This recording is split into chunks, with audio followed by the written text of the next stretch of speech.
ระทรวงป้องกันความสงบร่วมกับสถาบันเลือดแห่งชาติองค์การกาแดงแห่งชาติลาวจัดกิจกรรมหับบริจาคเลือดเพื่อช่วยเหลือสังคมแบบสมัครใจบ่เรียกร้องสิ่งตอบแทน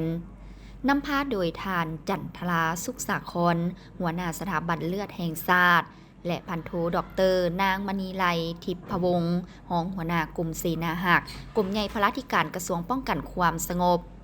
คณะรับผิดชอบขบวนการบริจาคเลือดกระทรวงป้องกันความสงบมีบรรดานายและพลตำรวจกลุ่มกองอ้อมข้างกระทรวงป้องกันความสงบเข้าร่วมบริจาคเลือดเป็นจำนวนหลาย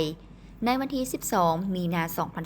2025ท่านจันทราสุขสาครได้ให้รู้ว่า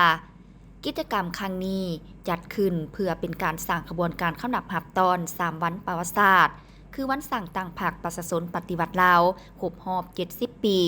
วันสถาปนาสาธารณรัฐประชาธิปไตยประชาชนลาวครบรอบ 50 ปี และวันเกิดประธานไก่สอนพรหมวิหารครบรอบ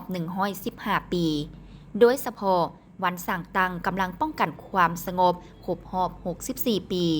อีกทั้งเป็นการประกอบส่วนเข้าในการสนองเลือดที่ปลอดภัยให้กับคนเจ็บที่นอนรักษาตัวอยู่ตามห้องหมอแห่งต่างๆอยู่ศูนย์กลางและท้องถิ่นได้มีเลือดเพียงพอและปลอดภัย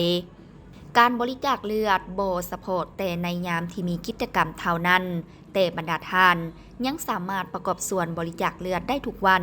บ่เว้นวันพักทางราชการเพียงแต่ท่านมีอายุ 18 ปีขึ้นไป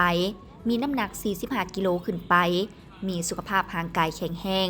ก็สามารถมาร่วมบริจาคเลือดได้ที่สถาบันเลือดแห่งชาติหรือศูนย์เลือดแขวงที่ใกล้กับบ้านท่านในขอบเขตทั่วประเทศเพราะการให้เลือดแม่นการให้ชีวิตช่วยเหลือเพื่อนมนุษย์ด้วยกันนอกจากเป็นการร่วมสร้างบุญกุศลแล้วยังเป็นการปฏิบัติหน้าที่พันธะของพลเมืองลาวและหน้าที่ทางด้านมนุษยธรรมตื่มอีก